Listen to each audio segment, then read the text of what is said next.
Carolyn, because this is what my whole platform is about. You know, removing the mask, helping women to see themselves for what God created them to be. And I am an empowerer. Sister Tate talked about that. Like, who are you?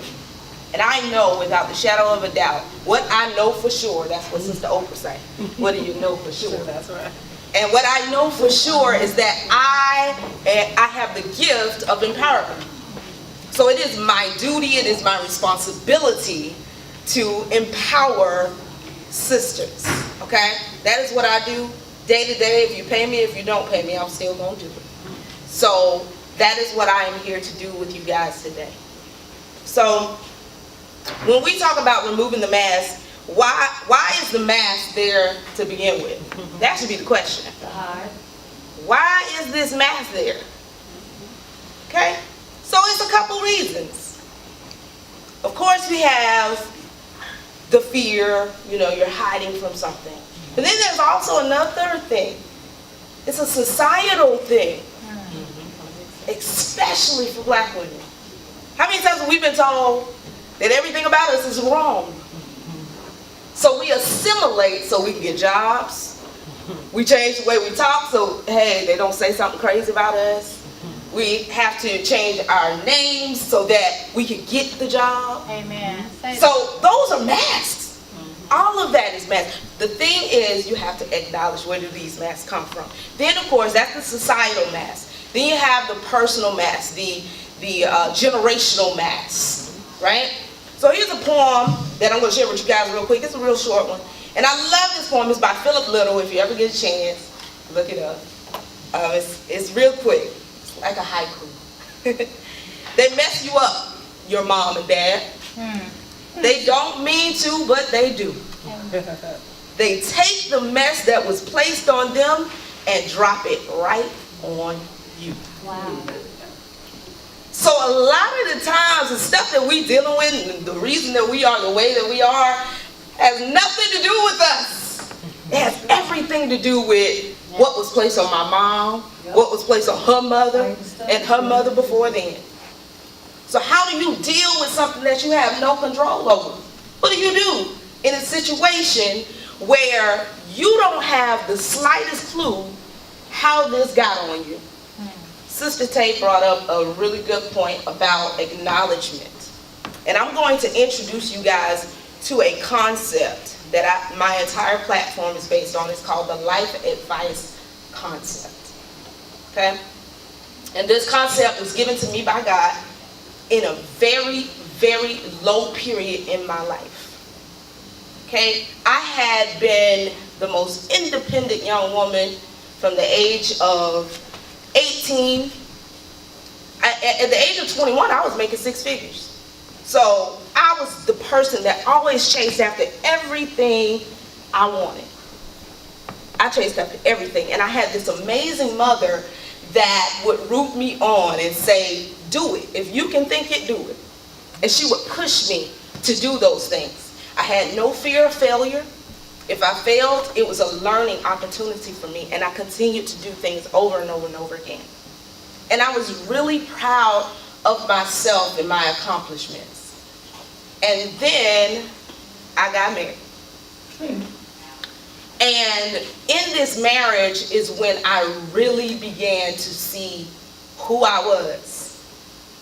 I saw myself differently because, you know, when you get married, it's not just about you anymore.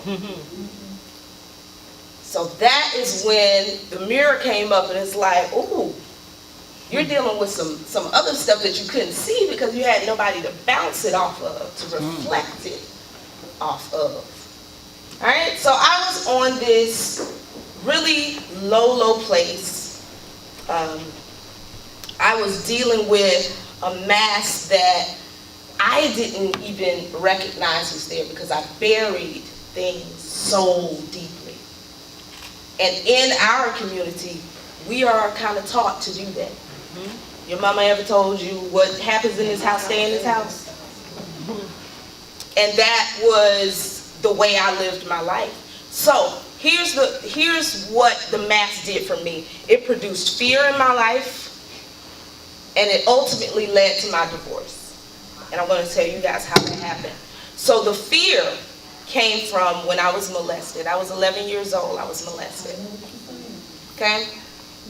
And I was told, what happens in the house stays in the house. We'll deal with it, but everybody doesn't need to know our business. Right? So here I am, an 11-year-old girl who was molested by a family friend, and I have tons of uncles, right? And I was really teeny tiny, so they would pick me up every time I come in. But now I'm shaking in my boots when they come and hug me. Not because I think they're going to do something to me, but it's the reaction. It's like now every touch means something. I'm like, what does this mean? What's going on? But of course, I don't want to share that information with the rest of the family, so I have to cope. I got to figure out a way to cope with the feeling I'm having of this amazing fear. How do I deal with the fear while I still keep a smile on my face for my uncles? And this is what happens. This is how God created us so amazingly. Our mind will do whatever it has to do to take care of you. Yes, it will. And so what my mind did is it took away emotion from touch. It separated it. It said, hey, if you're so afraid of people touching you, what we're going to do is when people touch you, it don't mean nothing.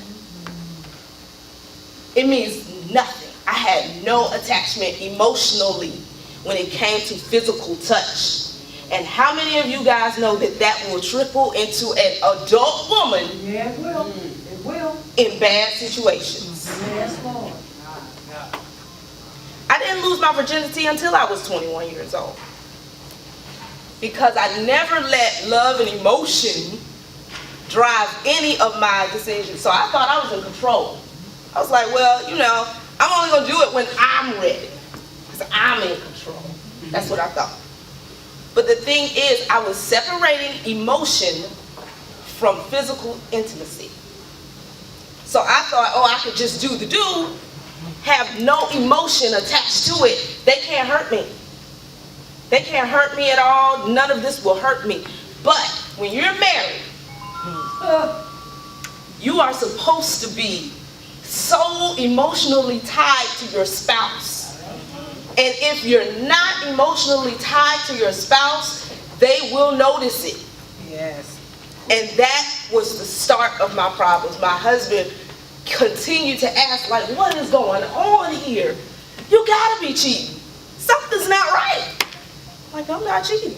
And so it was an argument every day. I'm not cheating. I'm not cheating. At the time, I did not understand that he recognized the void. So not until we actually got divorced, I was at my wit's end. And I had went to the family Christian bookstore, y'all. I bought every book in there. I bet you did. I had all the books. I was like, Jesus, you got to come through today. You got to help me out, because when I get married, that's it. I didn't plan on divorce. That's not something I believe in. So I go in the store, I get all these books. I'm reading through the Bible and stuff. And I'm sitting there at the table, books on books, notebooks, writing. And God says, shut the book. I said, huh? Shut the book. I said, but this your word, Lord. No, shut the book. I need you to close that book and listen. Okay, God, what am I listening for? I want you to listen to your life. Go back. Go all the way back. Go back as far as you can get. And I want you to start seeing what your life has been telling you. Your life has every bit of advice that you need to make a better decision today and have a better future. But you got to listen to your life. And so I started going back, and I just started realizing, you know what? I was molested, and I hid it. And that was where it started. And that just grew into something else. The seed was planted. and it grew into this woman that refused to be moved by emotion or love.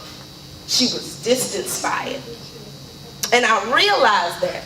And so I continue this process that God gave me. That was the very first step of removing the mask for me.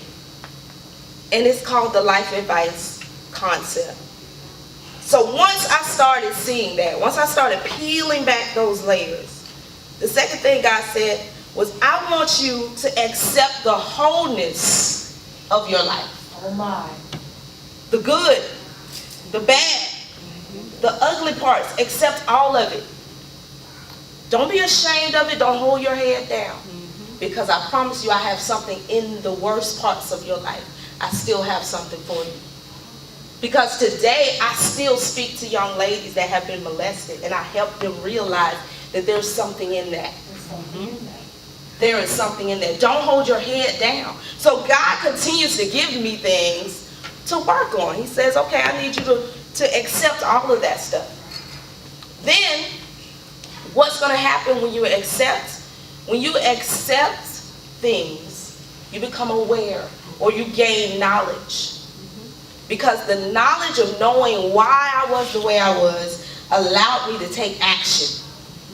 It allowed me to get the control back, take back power over my life. I was no longer reacting to what had happened to me. I was taking control of my life and making decisions for myself. Okay, so yeah, this is why I was doing that, but I won't do it anymore. Now it doesn't bother me. Now I don't have that issue.